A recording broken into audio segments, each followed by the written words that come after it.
मागच्या लेक्चरला आपण टिश्यू बघितले, वेगवेगळ्या प्रकारचे टिश्यू. त्याच्यामध्ये दोन आपण भाग केले होते, मेरिस्टेमॅटिक टिश्यू आणि परमनंट टिश्यू.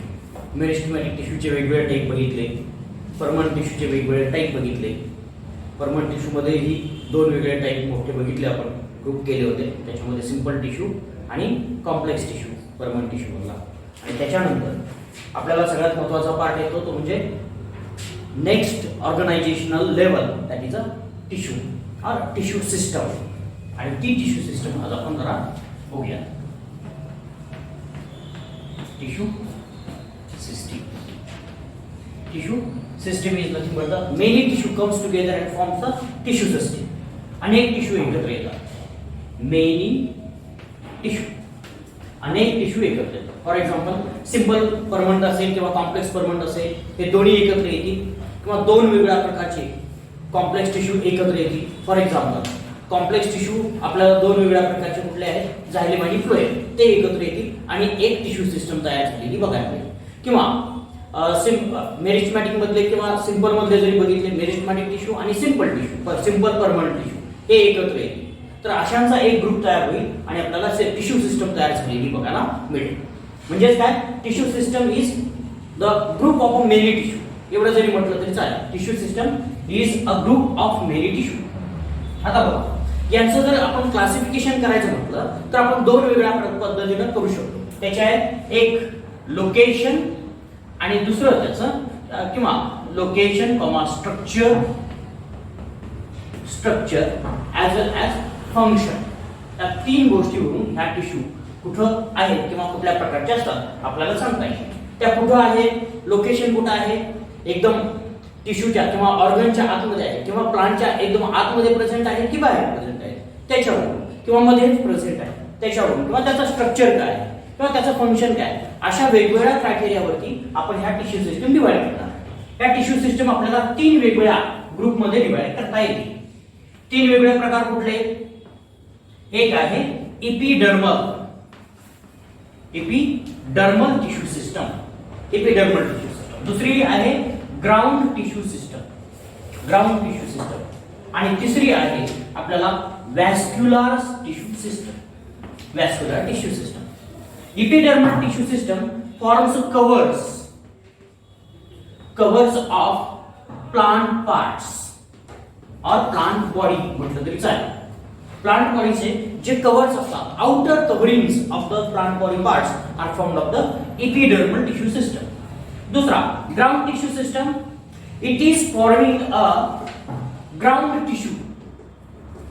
टिश्यू जे आहेत ते सगळे तयार करण्यासाठी किंवा ती सगळे ग्राउंड टिश्यू मिळून काय तयार होतो, आपल्याला ग्राउंड टिश्यू सिस्टम तयार झालेली बघायला मिळते. याच्यामध्ये आपल्याला पीठ असलेलं बघायला मिळेल, पेरिसायकल असलेली बघायला मिळेल, एक्सेट्रा. अशा वेगळ्या प्रकारचे जे टिश्यू आहेत which are present in between the epidermal tissue and the vascular tissue. Vascular tissue आणि epidermal tissue या दोघांच्या मधला जो स्पेस असतो, त्या स्पेस मध्ये जे काही टिश्यू आहे त्याला आपण काय म्हणतो, ग्राउंड टिश्यू असं म्हणतो. ते आपल्याला डिटेल मध्ये बघायचं मन बाहेर. आणि vascular tissue conducting tissue they are responsible for the conduction of something, for example water or the food material or minerals. अशा पद्धतीने आपल्याला व्हॅस्क्युलर टिश्यू सुद्धा बघायचे आहे. ते कसे तयार असतात, त्यांची अरेंजमेंट कशी असते, लोकेशन कुठे असते, हे फक्त आपल्याला बघायचं आहे. ऍक्च्युअली या व्हॅस्क्युलर टिश्यू मध्ये सुद्धा आपण काही डिटेल्स बघितलेले आहेत. याच्या अगोदर ज्यावेळेस टिश्यू बघितले, झायलेम असेल किंवा फ्लोएम असेल, ते कशा पद्धतीने तयार झालेले आहेत त्या सगळ्या गोष्टी बघितल्या किंवा त्याचं फंक्शन काय हे सुद्धा बघितलं. पण आता आपल्याला काय बघायचं आहे, where they are located and how they are classified into the different groups, that we will see in detail. When we look at the first type of a tissue system, that is an epidermal tissue system, this epidermal tissue system, as we have said, forms covers of a plant, or these are present at the external coverings. बाहेरचे जे कव्हरिंग्स आहेत ते तयार करणं हे सगळ्यात महत्त्वाचं काम असलेलं बघायला मिळतं.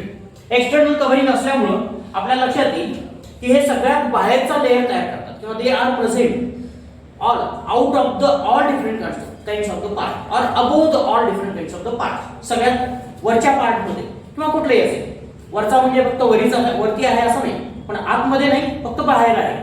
आउटर कव्हरिंग असं म्हटलं तरी एक्सटर्नल कव्हरिंग किंवा आउटर कव्हरिंग तयार करतात. These are forming the outer covering. So as we know, these are forming the outer covering. They are protective in nature. हे कशात प्रोटेक्टिव्ह इन नेचर. मागच्या वेळेसही आपण लक्षात घेतलं होतं की प्रोटेक्टिव्ह कव्हरिंग जे असतं किंवा आउटर कव्हरिंग असतं ते काय करतं, it protects our internal body parts from the external environment. बाहेरच्या एन्व्हायरमेंट पासून आपल्या इंटरनल बॉडी पार्टला प्रोटेक्ट करण्याचं काम कोणाचं असतं, त्या आउटर कव्हरिंगचं असलेलं बघायला मिळतं. म्हणून हे प्रोटेक्टिव्ह नेचरचं आहे असं आपल्याला म्हणता येईल. जर आपण स्ट्रक्चर बघितलं तर दीज आर पॅरेन्कायमॅटस सेल्स. त्या कशात पॅरेन्कायमॅटस सेल्स किंवा त्याला आपण इपिडर्मल सेल्स म्हटलं तरी चालेल. These epidermal cells are compactly arranged cells असतात. एकदम कॉम्पॅक्टली अरेंज असलेल्या बघायला मिळतात. There are no intercellular spacings. No intercellular spaces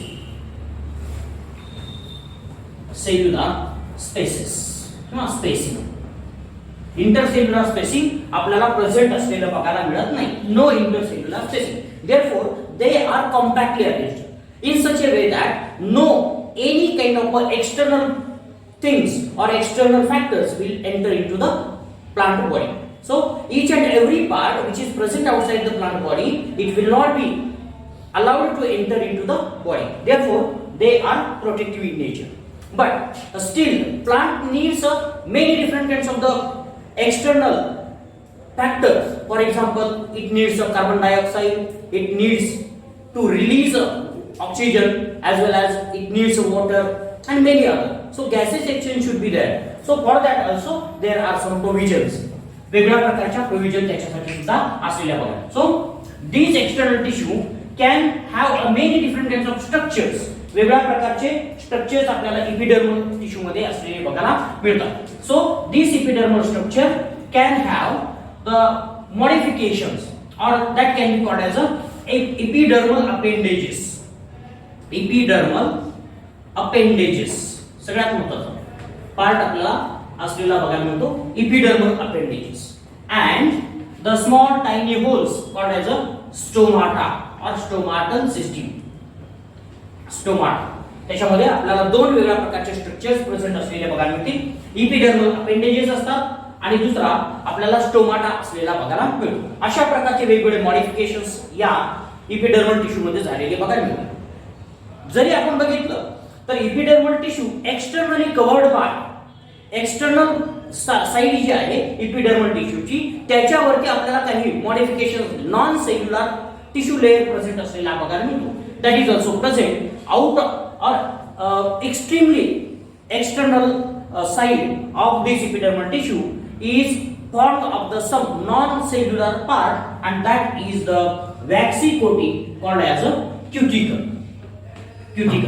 तर अशा तीन वेगळ्या प्रकारच्या पार्टनं आपल्याला इपिडर्मल टिश्यू बनलेला बघायला. सगळ्यात बाहेर असतो क्युटिकल, त्याच्या आतमध्ये इपिडर्मल अपेंडेजेस असतील किंवा स्टोमाटा असेल, दोन्हीही एकाच लाईनला आपल्याला प्रेझेंट असलेले बघायला मिळतील. जर आपण एक स्ट्रक्चर जर बघितलं ह्या तिन्ही पार्टचं तर पहिल्यांदा आपण क्युटिकलच्या बाबतीत विचार करूया. When we talk about the cuticle, there are some compactly arranged cells with a single layer.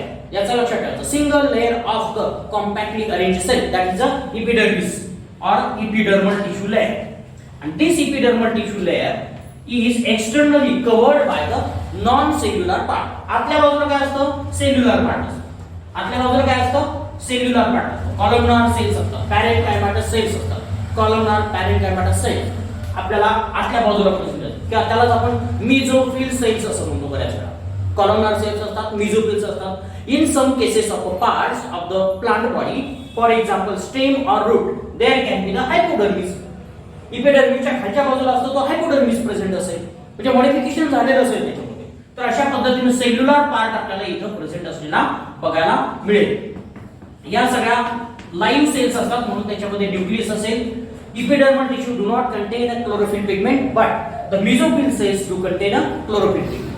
Again, this epidermal tissue, epidermal cells किंवा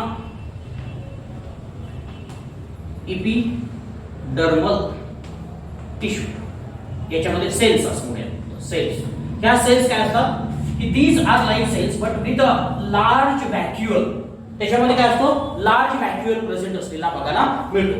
जरी त्या लाईव्ह असल्या तरी न्यूक्लियस हा बाजूला शिफ्ट झालेला बघायला मिळेल आणि मोठा व्हॅक्युअल्स प्रत्येक सेलमध्ये प्रेझेंट असलेला बघायला मिळेल.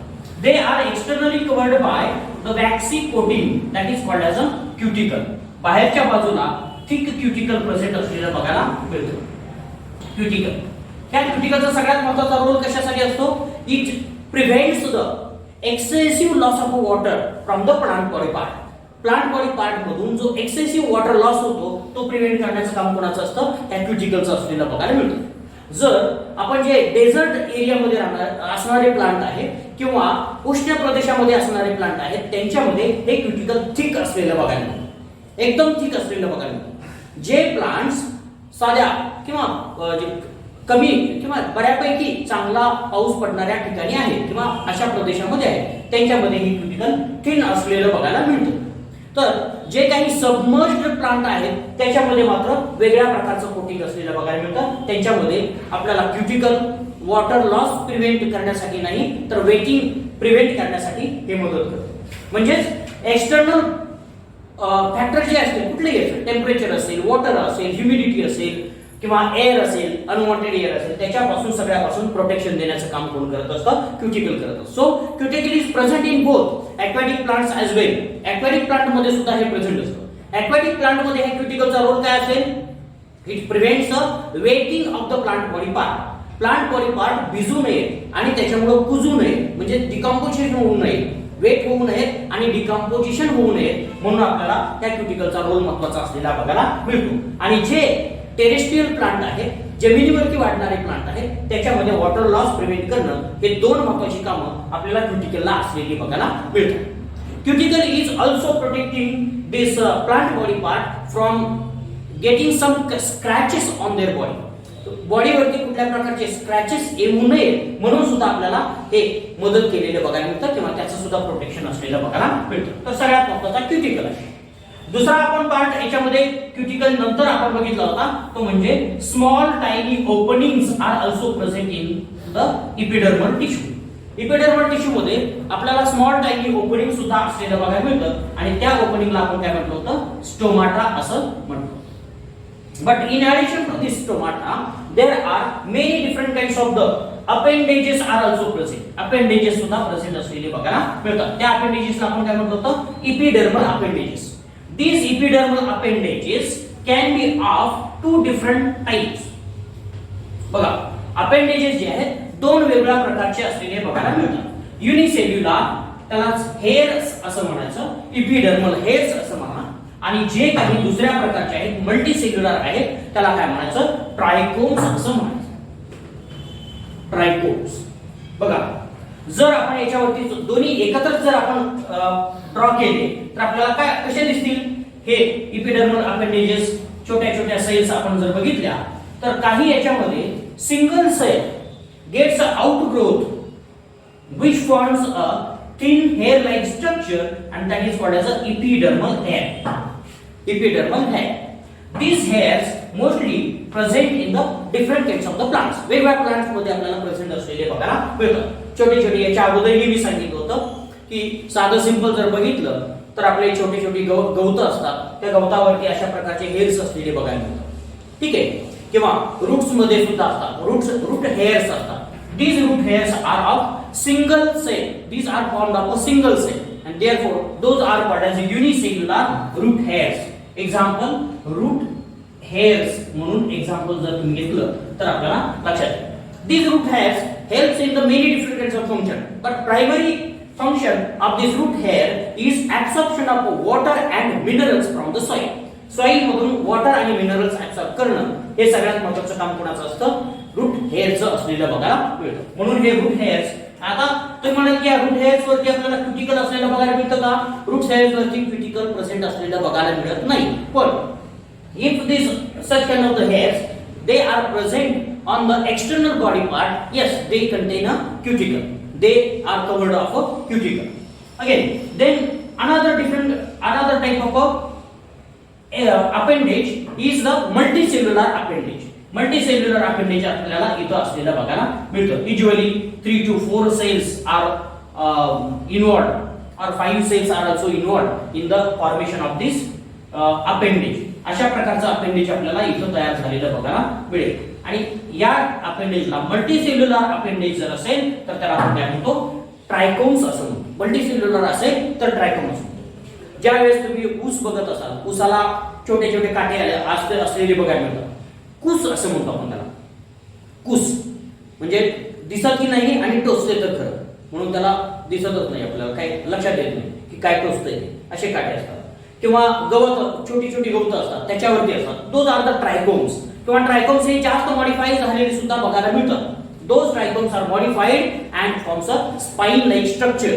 स्पाइन्स तयार झालेले बघायला मिळतात. तर तसे स्पाइन्स सुद्धा आपल्याला याच्यावरती प्रेझेंट असलेले बघायला मिळतात.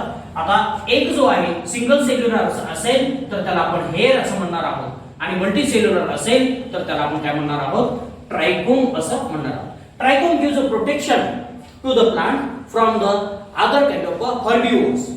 हर्बिवोर्स जे ॲनिमल्स प्लांटला खातात त्या ॲनिमल्सला काय म्हणायचं, हर्बिवोर्स असं म्हणायचं. त्या हर्बिवोर्स पासून प्रोटेक्शन देण्यासाठी हे ट्रायकोम्स मदत करतात. काटे असतील तर हे प्लांटला खाऊ शकत नाही किंवा ॲनिमल्स खात नाही, त्यांच्या तोंडाला वगैरे काटे टोचतात म्हणून खात नाही.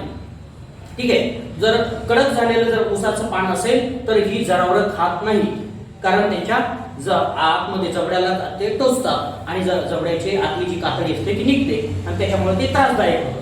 किंवा कधीतरी तुम्ही असं लक्षात गेलं असेल, एक्झाम्पल म्हणून कसं असतं बघा, तुम्ही चिप्स खाल्लेत, बटाटा चिप्स, पोटॅटो चिप्स, 1-2 पॅकेट कधी खाल्लेत दिवसभरामध्ये, एक पॅकेट पूर्ण खाल्लं तर कधी कधी आपल्याला आतून काय होतं की इरिटेशन झाल्यासारखं होतं, जरा थोडंसं इरिटेशन झाल्यासारखं होतं. का होतं तर ते हार्ड असल्यामुळे ते आपल्या जबड्याला सारखं टोचतं आणि मग आपल्याला थोड्या बारीक बारीक जखमा झालेल्या असतात, म्हणजे आपल्याला लक्षात येत नाही. आणि मग आपण नंतर जर दुसरा काही पदार्थ वगैरे खायचं म्हटलं तर आपल्याला त्रास होतो. ठीक आहे. मग असा प्रकार ॲनिमल मध्ये सुद्धा होतो. या ट्रायकोम्स मुळे असं झालेलं आपल्याला बऱ्याच वेळा बघायला मिळतं. दुसरं आहे की हे जर ट्रायकोम्स असले, अजून प्रोटेक्शन कसं मिळतं बघा. हे जर ट्रायकोम्स, जर आपण एक छोटंसं पान काढलं आणि त्याच्यावरती जर ट्रायकोम्स बघितले तर कशा पद्धतीने असतील हे फक्त मी सांगू. ह्याच्यावरती छोटे छोटे हेअर्स, मी डॉट टाकतो म्हणजे हेअर्स आहे. ज्या वेळेस एखादा इन्सेक्ट येईल आणि त्याच्यावरती बसेल, इन्सेक्ट येऊन जर त्याच्यावरती बसला तर त्या इन्सेक्टला पानापर्यंत खाली पोहोचता येत नाही, ते काट्यांवरतीच उभा राहतो आणि म्हणून स्वतः पान खाऊ शकत नाही. खाल्लं तरी काट्यांवरती तो जगतो म्हणण्यापेक्षा काट्याचा जर एखादा तुकडा बाहेर येतो त्याला आणि त्याच्या पानापर्यंत पोहोचू शकत नाही. म्हणून एखाद्या इन्सेक्ट पासून सुद्धा यांना प्रोटेक्शन देण्यासाठी आपल्याला हे ट्रायकोम्स महत्त्वाचे असलेले बघायला मिळतात. म्हणून ट्रायकोम्सचा रोल हा प्लांट प्रोटेक्शन मध्ये सगळ्यात जास्त असलेला बघायला मिळतो. तर अशा 2 वेगळ्या प्रकारचे अपेंडेजेस आपल्याला इपिडर्मल अपेंडेजेस म्हणून महत्त्वाचे आहेत. एक आहे हेअर्स आणि दुसरा आहे ट्रायकोम्स. And third important structure which we have in the epidermal tissue system, that is a stomata. These are the tiny openings present in the epidermal cells or epidermis. Epidermis मध्ये tiny holes are present, and these tiny holes in epidermis मधलं जे tiny hole आहे त्याला आपण काय म्हणतो, stomata असं म्हणतो. This stomata is guarded or protected or controlled by cells. These cells are called as guard cells. त्यांना काय म्हणायचं, guard cells असं म्हणायचं. These guard cells are very important in controlling the function of the opening of the stomata. Stomataचं opening control करण्यासाठी आपल्याला guard sale फार महत्त्वाचे असलेल्या बघायला मिळतात. These guard cells are of 2 different type. 2 वेगळ्या प्रकारच्या गार्ड सेल्स आपल्याला प्रेझेंट असलेल्या बघायला मिळतील. वेगवेगळ्या प्लांट मध्ये वेगवेगळ्या प्रकारच्या गार्ड सेल प्रेझेंट असलेल्या बघायला मिळतात. So these are other supporting cells present असलेल्या बघायला मिळतील. म्हणून असे 3 वेगळ्या प्रकारचे पार्ट ह्या प्लांटच्या स्टोमाटामध्ये प्रेझेंट आहेत असं आपण म्हणूया. सगळ्यात बाहेरचे जे सेल्स असतात त्याला सबसिडरी सेल्स असं म्हणायचं. सबसिडरी सेल्स असं म्हणायचं. ज्या किडनी शेप स्ट्रक्चर इथं सेल्स इथं दिसत आहेत त्यांना काय म्हणायचं, गार्ड सेल्स असं म्हणायचं. Guard cells. These guard cells are guarding the opening. Opening जे आहे ते गार्ड करण्याचं काम कोण करत असतं, तर ह्या kidney shape epidermal modified cells करत असतात आणि त्यांना काय म्हणायचं, guard cell. They are guarding the hole or the tiny opening which is called as a stoma. जी ओपनिंग आहे त्याला आपण स्टोमा असं म्हणतो. and this complete structure stoma plus guard cells plus subsidiary cells forms a stomatal apparatus. त्याला काय म्हणायचं, stomatal apparatus असं म्हणायचं. आता हे स्टोमाटल apparatus कंट्रोल कोण करतं, तर गार्ड सेल करतात. जर आपण गार्ड सेल्स बघितल्या तर दोन प्रकारच्या असलेल्या बघायला मिळतात. एक किडनी शेप्ड असलेल्या बघायला मिळतात किंवा त्याला आपण बीन शेप्ड असं म्हणतो. These bean shaped stomatal guard cells are present in the dicot plant. कोणामध्ये असतात, डायकॉट प्लांट मध्ये असलेल्या बघायला मिळतात. आणि दुसऱ्या असतात डंबेल शेप्ड सेल्स असलेल्या बघायला मिळतात. Dumbbell shaped cells are present in the monocot plant. Monocot plant. And these cells are very important in closing and opening of the stomata. Stomata म्हणजे ओपनिंग आहे, फक्त लक्षात ठेवा स्टोमाटा इज ओपनिंग. ते छोटंसं छिद्र आहे, त्या छिद्राला बंद करणे. आणि तुम्ही कधीतरी ऐकलं असेल की आपलं जे उंट असतात, उंटाच्या नाकाला एक पडदे असतात, झापड असते. ऐकले कधीतरी झालं असेल विज्ञानामध्ये. वाळवंट प्रदेशामध्ये उंटाच्या नाकाला अशा झापडा असतात, छोटे छोटे. स्किन जरा थोडी खाली लोंबत असते आणि जर त्याला श्वास घ्यायचा तर थोडंच ओपन राहतं, त्याच्यातनं श्वास घेऊ शकतो पण त्याचं नाक बंद होतं. आपण ज्यावेळेस कुठं इकडे तिकडे फिरायला जातो आणि धूळ येते त्यावेळेस आपण रुमाल किंवा हात असा नाकाला लावतो, पण त्याला नाकाला हात वगैरे काय लावायची गरज नाही. त्याला झापडच करून ठेवलेली आहे, त्याच्या बॉडीमध्ये झापडच असतं. कधीतरी बघितलं तर तुम्ही काळजीपूर्वक बघा तर ते स्वतःचं नाक बंद करू शकतो. ते सुद्धा अशाच पद्धतीने बंद करू शकतो. ठीक आहे. आता ते का त्याला काय कशा पद्धतीचं मॉडिफिकेशन असतं, जर वादळ आलं वाळवंटामध्ये तर वाळूचे कण काय होतात, उडतात आणि त्याच्या नाकातून सुद्धा आतमध्ये जातील आणि त्याला त्रास होईल. म्हणून त्यावेळेस तो काय करतो, उंट काय करतो, स्वतःच्या नाकाला ते पडदे बंद करून घेतो. ठीक आहे. तर तशाच पद्धतीनं हे जे ओपनिंग आहे नाकाचे, नाकपुड्या ज्या बंद होतात तशा पद्धतीनं हा जो स्टोमा आहे तो सुद्धा बंद होण्याची कॅपॅसिटी, करण्याची कॅपॅसिटी या गार्ड सेल मध्ये असते. Guard cell do have large sized stomata, chloroplast. Large sized chloroplast आपल्याला त्याच्यामध्ये प्रेझेंट असलेल्या बघायला मिळतात. and therefore these are photosynthetic one. Actually subsidiary cells are not photosynthetic. Subsidiary cells are a part of the epidermal tissue or epidermis. Epidermis चा part असलेला बघायला मिळतो. Epidermal cell do not contain a chloroplast or chlorophyll pigment. Chloroplast आणि chlorophyll pigment दोन्हीही आपल्याला epidermal cells मध्ये present असलेले बघायला मिळत नाही. ते मिझो त्याच्या आतमधल्या पार्ट वरती प्रेझेंट असतात. पण ह्या ज्या गार्ड सेल आहेत त्या मॉडिफाय झालेल्या असतात आणि त्याच्यामध्ये लार्ज क्लोरोप्लास्ट ऑर्गेनेली असते आणि ती ऑर्गेनेली काय करते, फोटोसिंथेसिस करते. So it synthesises starch and that starch is utilized for the closing and opening of the stomach. याच्यामध्ये काय होतं, स्टार्च जे असतं, स्टार्च जर जास्त तयार झालं तर स्टोमाटा काय करत असतात, क्लोज होत असतात. स्टार्च जर भरपूर झालं तर त्यांना एनर्जी मिळते आणि त्या एनर्जीतून काय केलं जातं, हे स्टोमाटा क्लोज केली जातात. आता स्टार्च कधी तयार होणार आहे, डे ला तयार होणार आहे. ज्यावेळेस लाईट आहे त्यावेळेस स्टार्च तयार होणार.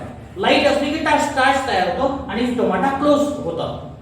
म्हणजे सकाळी स्टोमाटा उघडे असतील, ओपन असतील, पण दुपारच्या वेळेस स्टार्च तयार झाल्यामुळं ते काय होतात, बंद होतात, श्रिंक होतात. स्टार्च तयार झाल्यामुळे काय होतं, श्रिंक झालेले बघायला मिळतात. आता हे जे श्रिंकिंग आहे ते कशामुळे होतं, तर याच्यातलं जो वॉटर आहे, whatever the water present in the guard cell that is absorbed by the subsidiary cells.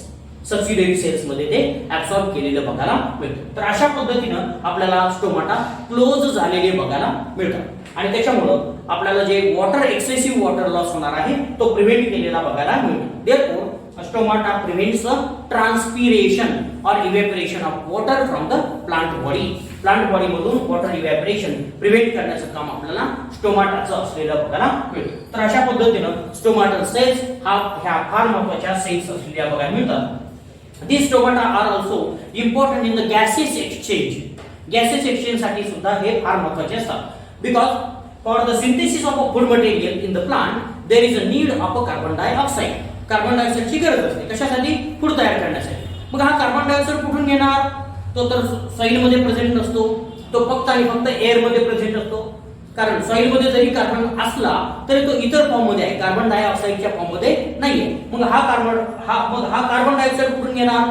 तर एअर मधून घेणार. तो एअर मधून कसा घेणार? तर through stomatal opening. So this is the respiratory structure for the plant. प्लांटचं जे रेस्पिरेटरी स्ट्रक्चर आहे ते असं म्हटलं. प्लांटचं नाक आहे असं म्हटलं तरी चालेल.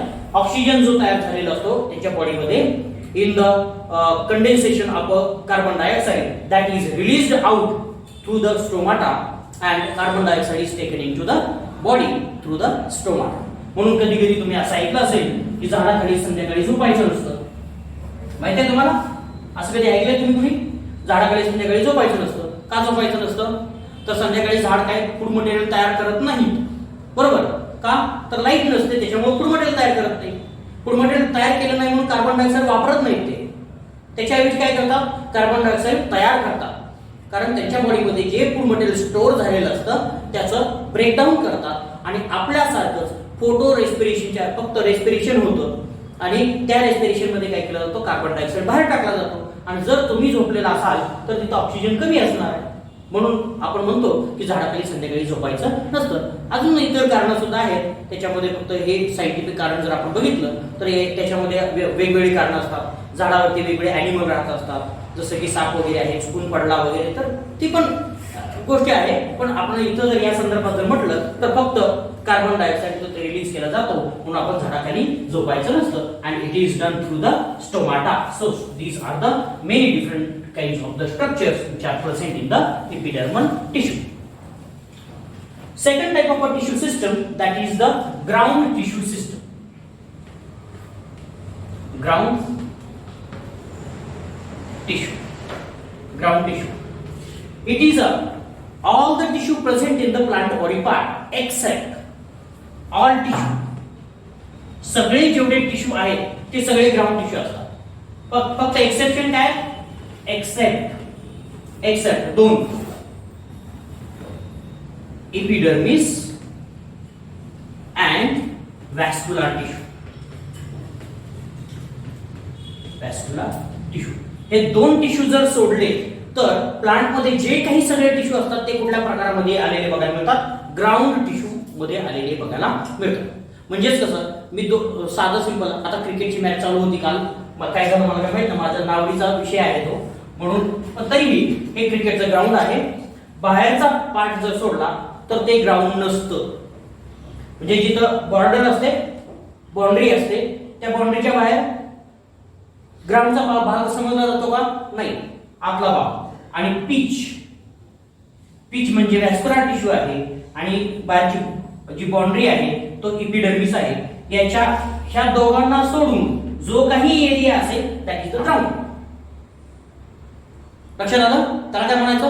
या दोन भागाला सोडून सगळं जे असेल शिल्लक ते ग्राउंड. तसंच प्लांट मध्ये सुद्धा जो व्हॅस्क्युलर टिश्यू असतो तो सेंटरला प्रेझेंट असलेला बघायला मिळतो in most of the time. असतोच असं नाही, तिथं सुद्धा अजून वेगवेगळ्या प्रकारचे स्ट्रक्चर असतात. आपण जर सोडला व्हॅस्क्युलर टिश्यू आणि इपिडर्मिस जर सोडला तर सगळा टिश्यू काय असतो? ग्राउंड टिश्यू असलेला आपल्याला मिळतो. हा ग्राउंड टिश्यू कशाने बनलेला असतो?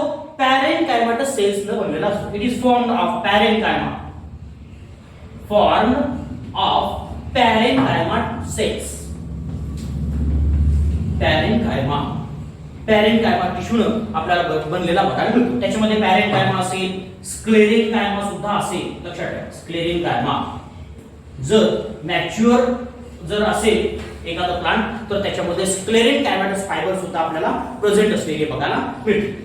कुठले कुठले पार्ट आहेत की ज्याच्यामध्ये, किंवा कुठले कुठले टिश्यू आहेत, छोटे छोटे भाग आहेत की ज्याला आपण ग्राउंड टिश्यू असं म्हणू शकतो. दॅट इज अ पिथ असेल, कॉर्टेक्स असेल, हे सगळे ज्या टर्म्स आहेत आपण लोकेशन नुसार आपण त्या डिफाइन करणार आहोत. त्या कधी डिफाइन करूयात, आपण ज्यावेळेस एनाटॉमी बघणार आहोत त्यावेळेस आपल्याला ह्या सगळ्या कॉन्सेप्ट क्लिअर होतील. म्हणून मी आताच काय लगेच सांगत बसणार नाही हिप्पीज म्हणजे काय असतं, कॉर्टेक्स म्हणजे काय असतं. हे एकच लक्षात ठेवायचं. These are from the parenchyma cells and these are the tissue present in the plant body except epidermis and the vascular tissue. vascular tissue आणि epidermis, आता जो epidermis बघितला ते सोडला आणि आपण जो नंतर बघणार आहे vascular tissue हे सोडून जे काही आहे ते सगळे काय आहे ग्राउंड टिश्यू आहे.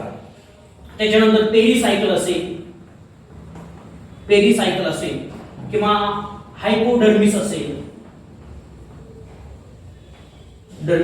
एक्सेट्रा ETC अशा वेगळ्या प्रकारचे जे स्ट्रक्चर्स आहेत तर ते आपल्याला कशामध्ये आलेले बघायला मिळतात, ग्राउंड टिश्यू मध्ये आलेले बघायला मिळतात.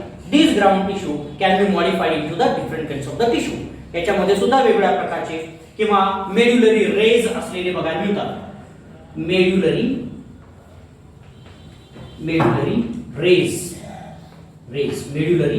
रेज असलेले बघायला मिळतात. हे मेड्युलरी रेज सुद्धा कशाचे असलेले बघायला मिळतात, तर हे ग्राउंड टिश्यूने बनलेले आपल्याला असलेले बघायला मिळतात. तर असा हा ग्राउंड टिश्यू आहे.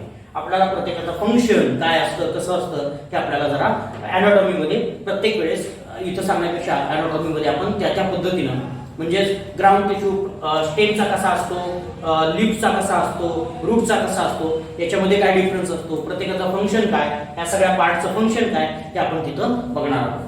ठीक आहे. So this is the second type of a tissue system, that is a ground tissue system. And this ground tissue system is very important because it also have some of the functions such as the storage of food material. काही याच्यामध्ये storage of food material सुद्धा केलेलं बघायला मिळतं. जर आपण sweet potato बघितला तर त्याच्यामधला जो पॅरेन्काइमेटस टिश्यू असतो तो मॉडिफाय झालेला बघायला मिळतो. That is a ground tissue and that ground tissue stores the food material. अशा पद्धतीनं आपल्याला तो ग्राउंड टिश्यू वेगवेगळ्या कारणासाठी महत्त्वाचा असलेला बघायला मिळतो. And third tissue system is the vascular tissue system. Vascular tissue, these are the combination of the two different kinds of tissue, that is the xylem and phloem. दोन प्रकारचे टिश्यू महत्त्वाचे याच्यामध्ये प्रेझेंट असणं गरजेचं असतं किंवा त्याला कंडक्टिंग टिश्यू सिस्टम आहे असं म्हटलं तरी चालेल. These are formed of the xylem as well as phloem and these tissue is arranged in the different manner. वेगळ्या पद्धतीने आपल्याला अरेंज झालेले बघायला मिळतं. When we are talking about the root, at that time these are separately present on the different radius of the root.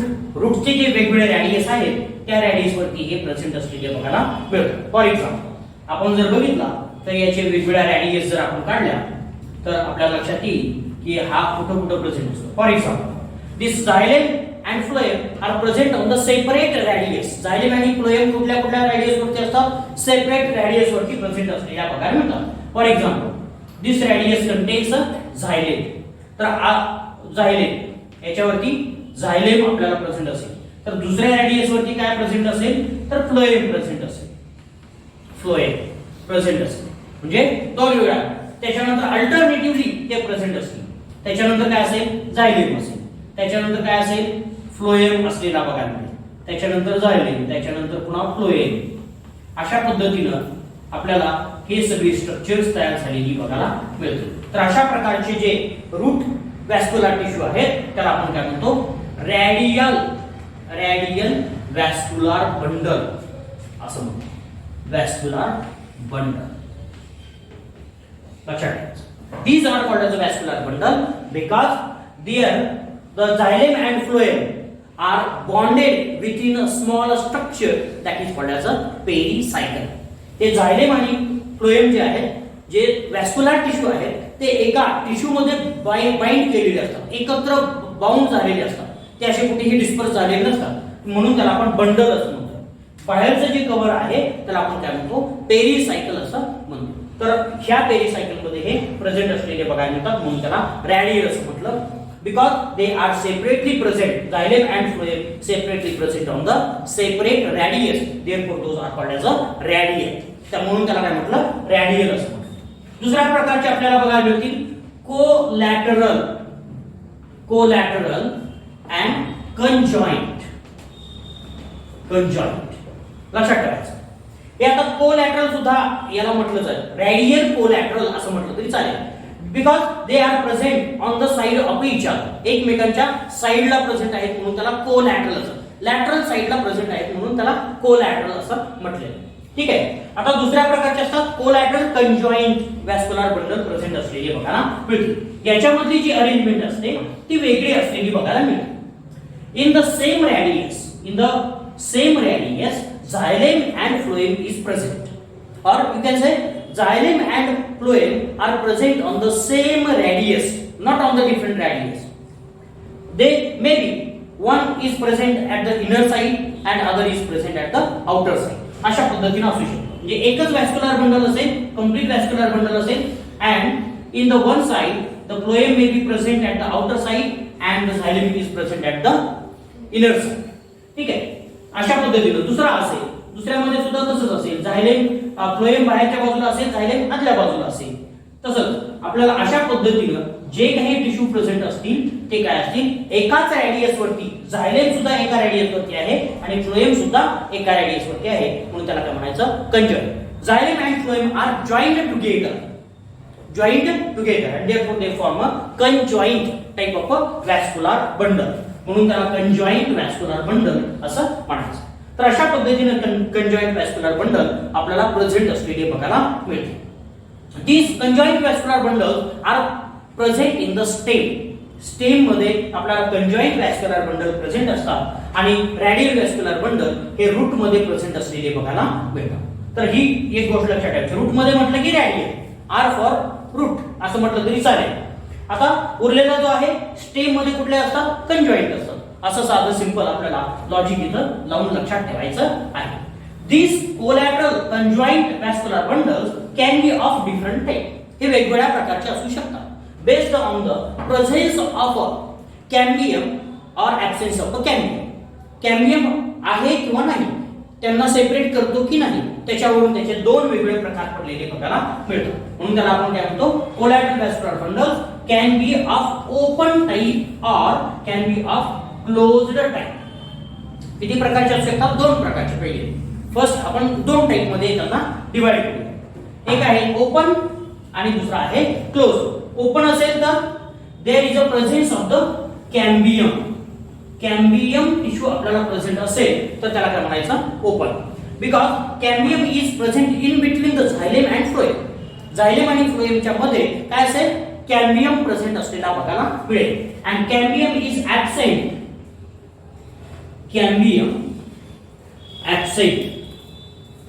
Absent जर असेल तर त्याला काय म्हणणार आपण, closed type of vascular bundle असं म्हणणार. बघा, ओपन टाइप जर असतील तर काय असेल, मी जर एक व्हॅस्क्युलर बंडल जर काढला तर त्याच्यामध्ये त्या दोन्ही टिश्यूच्या मध्ये किंवा व्हॅस्क्युलर टिश्यूच्या मध्ये काय असेल, एक वेगळी रिंग असलेली बघायला मिळेल किंवा वेगळा पार्ट असेल. These two different types of tissue, that is a phloem and xylem are separated by the cambium tissue. इथं काय असणार आहे, cambium असणार. So this cambium separates the xylem and phloem. This cambium is a meristematic tissue. It has the ability of division. Therefore, these are ready to develop into the large structure, or they undergo the development, or they undergo the cell division.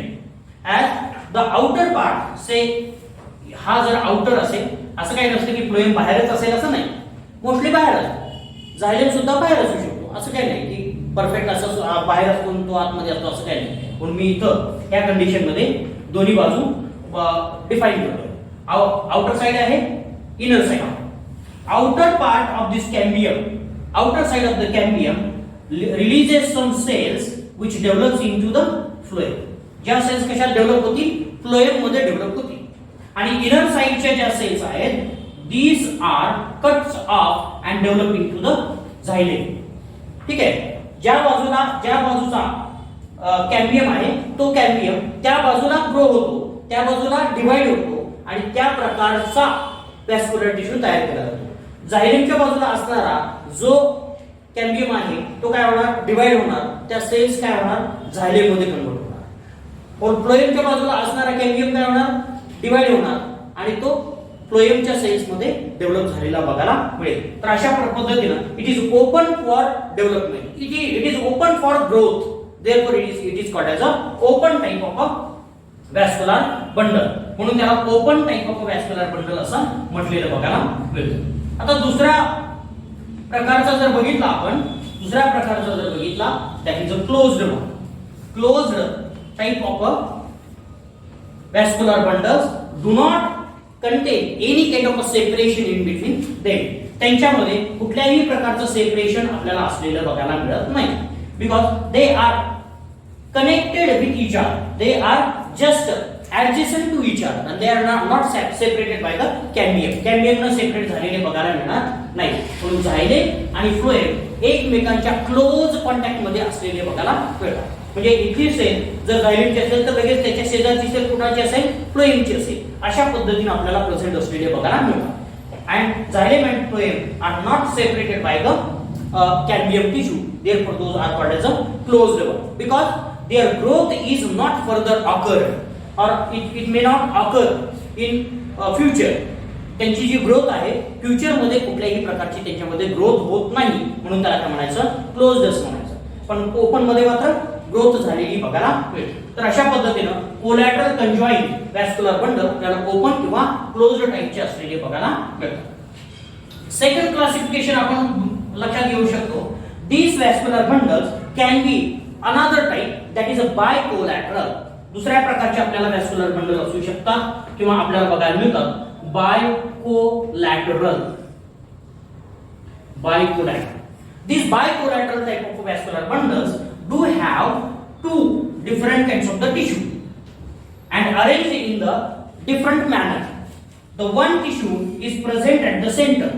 एक tissue असेल, झायलेम आणि phloem मधला एक असेल, तो कुठे असेल, सेंटरला असेल. And other tissue may be present at the inner as well as outer side. For example, if it is a phloem present at the outer side, inner to the phloem there can be the xylem and again inner to the xylem there is a phloem.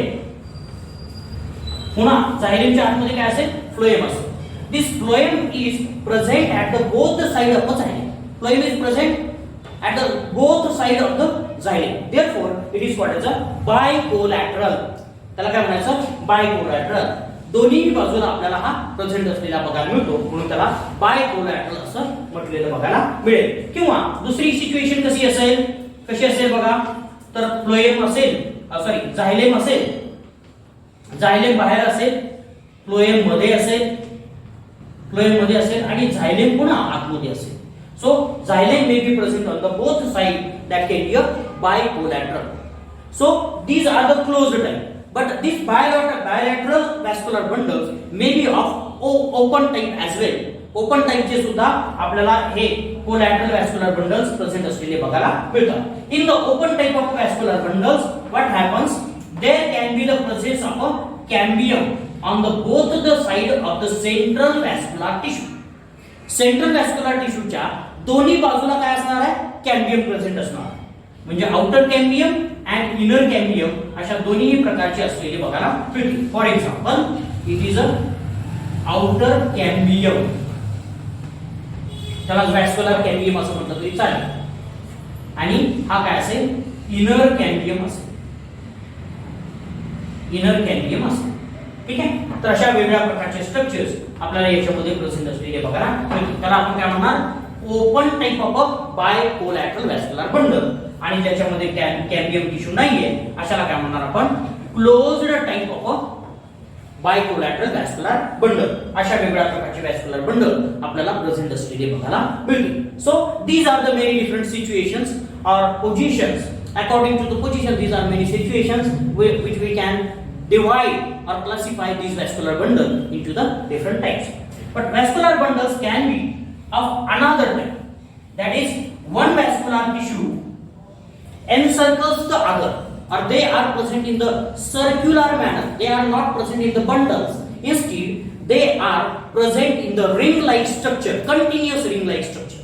बघा, जर हे पूर्ण steam जर असेल तर या steam मध्ये बाहेरचा इपिडर्मिस आहे असं म्हणा, आणि आतमध्ये जर व्हॅस्क्युलर बंडल्स बघितले तर व्हॅस्क्युलर टिश्यू, बंडल म्हणण्यापेक्षा vascular tissue, it is present in the specialised manner or pattern, in specialized pattern that can be a circular ring. It forms a circular ring.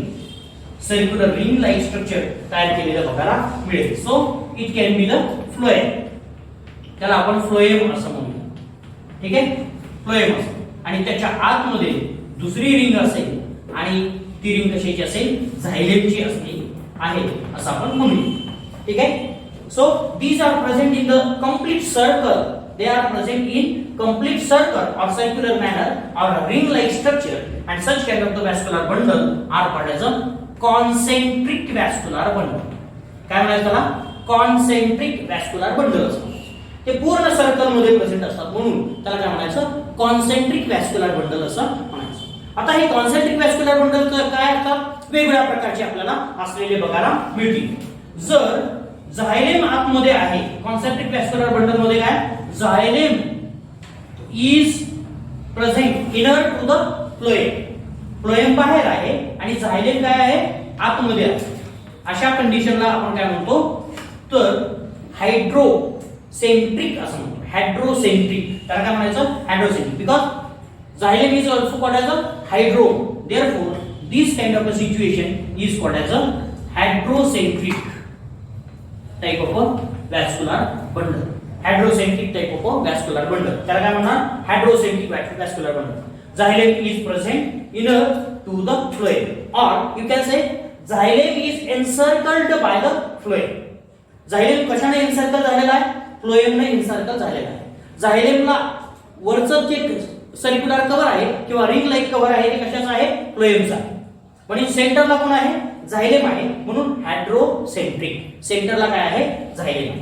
दुसरी सिच्युएशन आपल्याला सांगता येईल concentric vascular bundle मध्ये, ती काय सांगता येईल, उलट, याच्या उलट काय असेल, झायलेम इज, आता मी बाहेरचा काढून टाकतो, म्हणजे बाहेरचा जर लेयर आपण काढला आणि आतमध्ये जर बघितलं, आतमध्ये फ्लोएम आहे. Phloem is present at the centre. Phloem is present at the centre and this phloem is encircled by the xylem. Phloem is encircled by the xylem, and so phloem remains at the center. Phloem is also called as a leptome, and therefore it is called as a leptocentric type of a vascular bundle. म्हणून याला leptocentric vascular bundle असं म्हटलं. आता इथं काय, collateral, ह्या centric किंवा concentric मध्ये सुद्धा बाय कोलॅटरल असू शकतात. कॉन्सेंट्रिक मध्ये सुद्धा काय असू शकतात, बाय कोलॅटरल असू शकतात. आणि हे बाय कोलॅटरल आपल्याला वेगळ्या प्रकारचे असतील. कॉन्सेंट्रिक बाय कोलॅटरल असं म्हटलं तरी चालेल. काय म्हणायचं, बाय कोलॅटरल कॉन्सेंट्रिक लक्षात ठेवा. आता इथं कोलॅटरल असं सिंपल म्हटलं होतं, ठीक आहे, कोलॅटरल कंजॉइंट, आणि इथं बाय कोलॅटरल कंजॉइंट. याच्यामध्ये काय असतं, बाय कोलॅटरल मध्ये काय असतं, one type of tissue is encircled by the another type or in the both the side, दोन्ही साइडला आपल्याला एक कुठला तरी टिश्यू प्रेझेंट असलेला बघायला मिळेल. तसंच आता इथं जर आपण बघितलं तर एक टिश्यू आहे, तो काय केलाय, दुसऱ्या टिश्यूने एन्सर्कल केला. काय केलाय, दुसऱ्या टिश्यूनं एन्सर्कल केला ऑन द बोथ साइड. पहिल्यांदा बघूया, फ्लोएम जर बाहेर असेल, मधला आहे झायलेम, मधला टिश्यू आहे तो झायलेम आहे, आणि त्याच्या आतमध्ये सुद्धा काय आहे, फ्लोएम लक्षात ठेवा. ठीक आहे. आता इथे लक्षात ठेवायचं, एमपी हा शब्द लावायचा, एमपी शब्द लावायचा. काय लावायचं इथं, फक्त एमपी म्हणजे दोन्ही बाजूला आहे असं. बायकोलॅटरल म्हणण्यापेक्षा त्याला एमपी असं म्हणायचं, दोन्ही बाजूला आहे. कुणाच्या दोन्ही बाजूला आहे, तर त्याचं नाव असेल, त्याच्या पुढे जरा थोडासा त्याचा अर्थ असेल. ठीक आहे. आता बघूया, ह्या सगळ्यामध्ये आपल्याला लक्षात येईल, एमपी वेंजल जर असेल तर झायलेम मध्ये आहे आणि फ्लोएम दोन्ही बाजूला आपल्याला असलेला बघायला मिळेल. या व्हॅस्क्युलर टिश्यू मध्ये आपल्याला काय असेल, झायलेम उलट अँपिक्रिबल. आता जो आहे झायलेम हा सेंटरला आहे आणि दोन्ही बाजूला दोन्ही फेसेसला काय आहे फ्लोएम आहे. त्याला काय म्हणायचं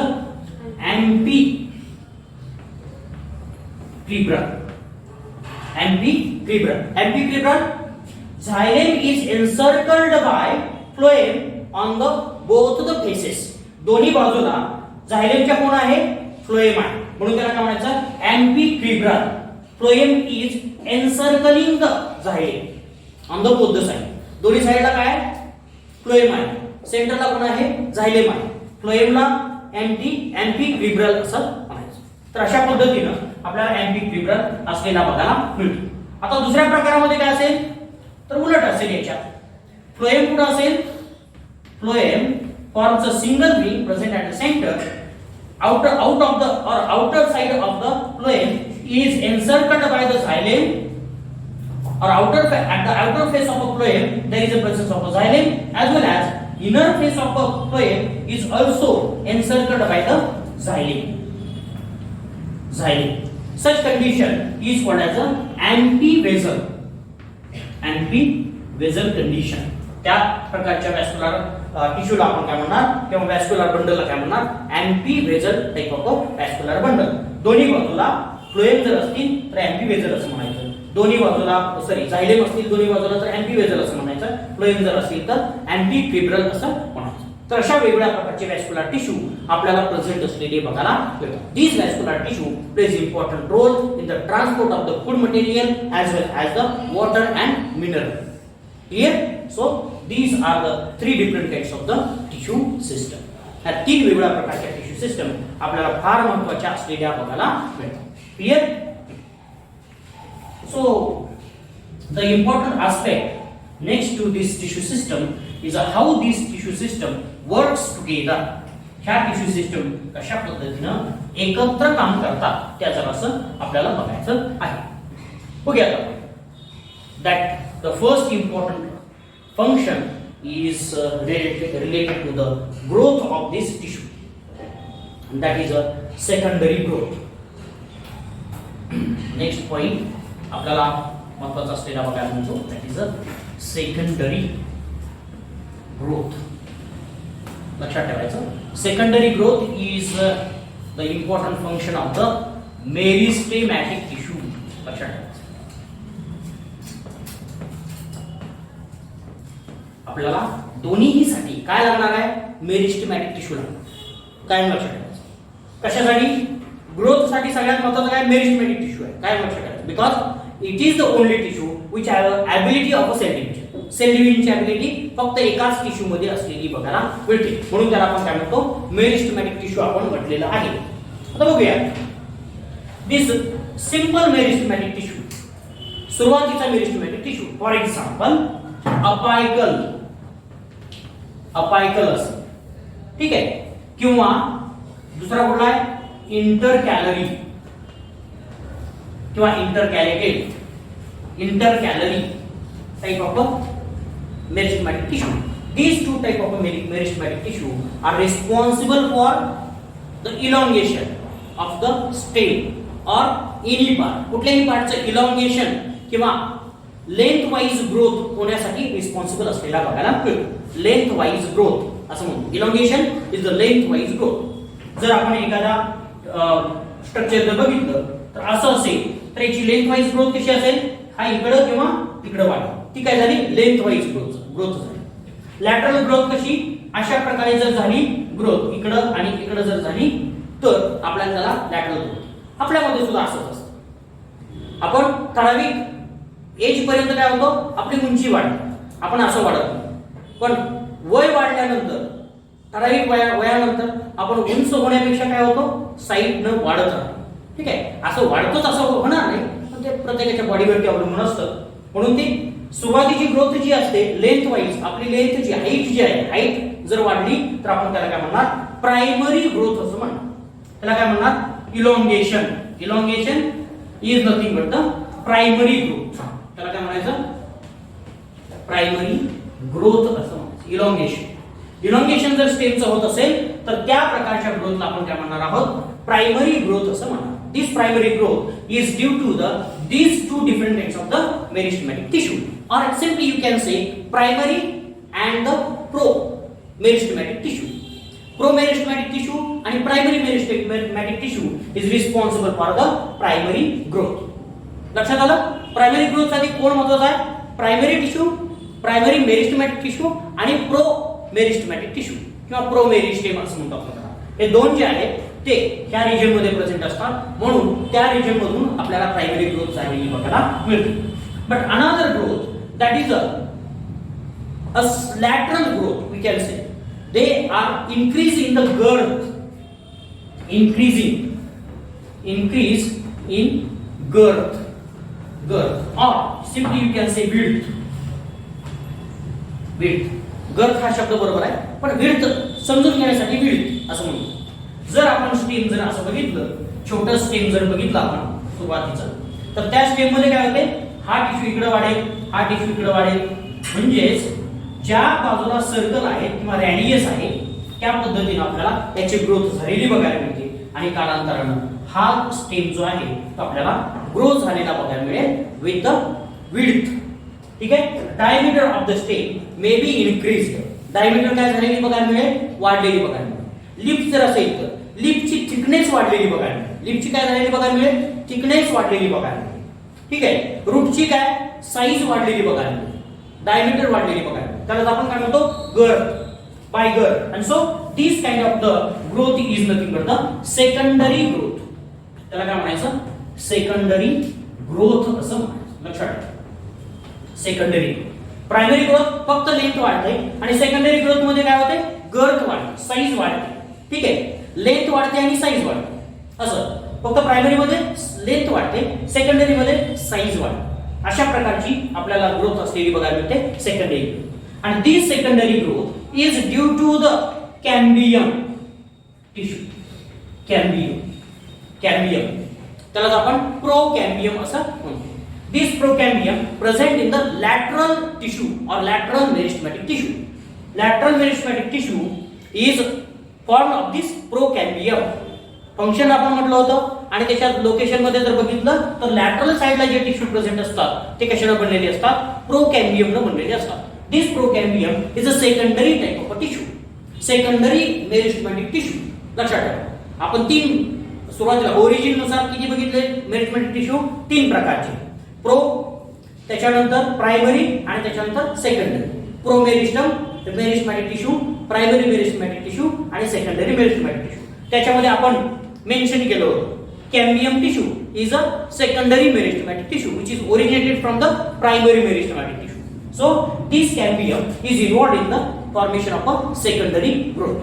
How and where this tissue is present? As we have just mentioned earlier in the vascular tissue, this cambium is present in between the vascular tissue. हा कॅम्बियम कुठे प्रेझेंट असतो? व्हॅस्क्युलर टिश्यूच्या मध्ये प्रेझेंट असतो. जर आपण बघितलं, आता मी काही व्हॅस्क्युलर बंडल काढतो. त्या व्हॅस्क्युलर बंडल मध्ये दोन व्हॅस्क्युलर बंडल काढे जवळजवळचे. तसेच तुम्ही कधीतरी रांगोळी काढत असाल सगळेजण. तुलाही काय मुलंही काढतात असं काय नाही. घरी कधी फार मोठे प्रॉब्लेम असतात. म्हणजे आपली सिस्टर कुठेतरी गेलेली असते आणि आई दुसऱ्या कामामध्ये गुंतलेली असते. हे बाळा जरा रांगोळी काढी. मग आपलं काहीतरी काढायचं नाही कसं म्हणायचं, आईला नाही कसं म्हणायचं, मग आपण काढलेली असते म्हणून फक्त. नाही तर तुम्ही तर काय तुमचा हक्कच आहे तो. ठीक आहे. त्याच्यामुळे तो मालकी हक्क लक्षात ठेवायचा. मुलींनी कधी रांगोळी काढायचा हा आमचाच हक्क आहे असं म्हणून आंदोलन सुद्धा करायला पाहिजे असो. ठीक आहे. तर आपल्याला दोन व्हॅस्क्युलर बंडल्स बघितलेले आहेत. एक कंजॉइंट आहे, कोलॅटरल आहे म्हणून, आणि ते सुद्धा ओपन टाइपचे आहेत असं म्हणून. काय? ओपन टाइपचे. म्हणून याच्यामध्ये पहिल्यांदा कॅम्बियम आतमध्ये असेल, दोन्हीच्या मध्ये कॅम्बियम आपल्याला असलेला बघायला मिळेल. So and the tissue in between the two vascular bundle that is a parenchymatous tissue. तो काय असतो? Parenchymatous tissue. And this is called as a rays. त्याला काय म्हणायचं? रेज असं म्हणायचं. मेड्युलरी रेज असं म्हणायचं. काय म्हणायचं? Medullary rays. The cambium tissue which is present in between the two vascular tissue that is called as a intravascular cambium. त्याला काय म्हणायचं? इंट्रा फॅसिक्युलर कॅम्बियम, लक्षात ठेवा, इंट्रा फॅसिक्युलर कॅम्बियम, पीएम. दुसरा, आता काय होतं, पहिल्यांदा याच्यामध्ये सेल डिव्हिजन व्हायला सुरू होतं, पण याच्याच शेजारचा जो आहे रेजचा पार्ट, कुठल्या मेड्युलरी रेजचा पार्ट, हे आता त्याला क्लिअर डिव्हिजन करतो. हा जो छोटा पार्ट आहे that also be converted into the cambium. This medullary rays parenchymatous cell, medullary रेजच्या पॅरेन्कायमॅटस सेल्स कुठल्या, which are present at the side of the intrafascicular cambium. Intrafascicular कॅम्बियमच्या शेजारी असणाऱ्या मेड्युलरी रेजच्या सेल्स, पॅरेन्कायमॅटस सेल्स आहेत, those are undergoing the differentiation. त्याला dedifferentiation असं म्हणायचं. काय म्हणायचं, डी डिफरन्सिएशन. त्या डी डिफरन्शिएट सेल झालेल्या काय होतात, कॅम्बियम मध्ये कन्वर्ट होतात. कशात, कॅम्बियम मध्ये. म्हणजे त्याच्यामध्ये काय, सेल पॅरेन्कायमा सेल्स मध्ये, पॅरेन्कायमा टिश्यू मध्ये सेल डिव्हिजनची ॲबिलिटी असते का, नसते. पॅरेन्कायमा मध्ये सेल डिव्हिजनची ॲबिलिटी नसते, कारण त्या परमनंट आहे. पण त्यांच्यामध्ये काय होते, पॅरेन्कायमा सेल्स मध्ये ह्या कॅम्बियम मुळे सेल डिव्हिजनची ॲबिलिटी पुन्हा प्राप्त होते. काय होते, पुन्हा प्राप्त होते. म्हणून त्याला डी डिफरन्सिएशन असं म्हणायचं. डिफरन्सिएशन म्हणजे पुढे जाणे आणि डी डिफरन्सिएशन म्हणजे मागे जाणे. म्हणून त्या सेल डिव्हिजनची ॲबिलिटी त्यांच्या अगोदर होती ती पुन्हा आली, म्हणून त्याला डी डिफरन्शिएशन असं म्हटलं. आता हा जो कॅम्बियम आहे याला काय म्हटलं, तर इंटरफॅसिक्युलर कॅम्बियम असं म्हटलं. काय म्हटलं, इंटरफॅसिक्युलर कॅम्बियम असं म्हटलं. दोन प्रकारचे cambium. Interfascicular cambium is present in the medullary ray with the side of the this intrafascicular cambium. Intrafascicular कॅम्बियमच्या साइडला प्रेझेंट असतो.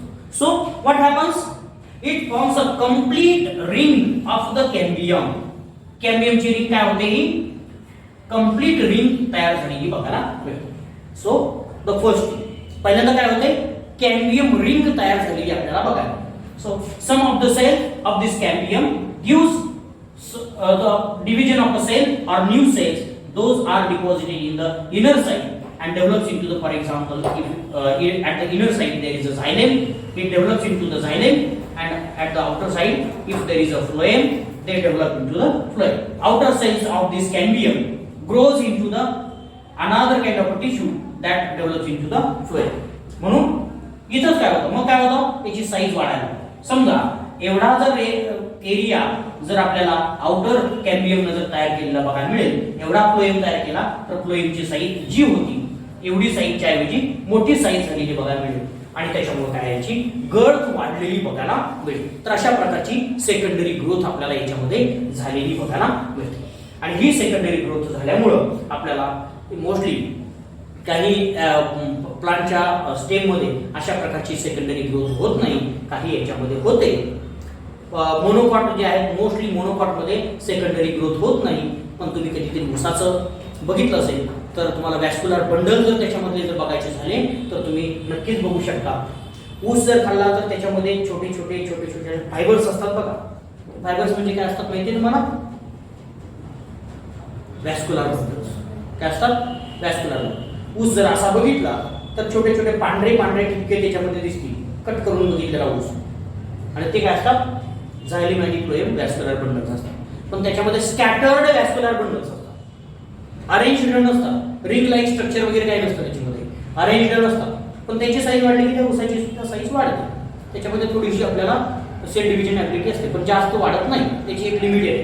पण काही प्लांट असतात जे लार्ज प्लांट्स आहेत, त्याच्यामध्ये ट्री आहे, त्या ट्री मध्ये आपल्याला सेकंडरी ग्रोथ जास्त झालेली बघायला मिळते. तर अशा प्रकारची सेकंडरी ग्रोथ आपल्याला ह्या वेगवेगळ्या प्लांटमध्ये झालेली बघायला मिळते because of the cambium present in between the vascular tissue. Clear? So these are the some aspects of the secondary growth.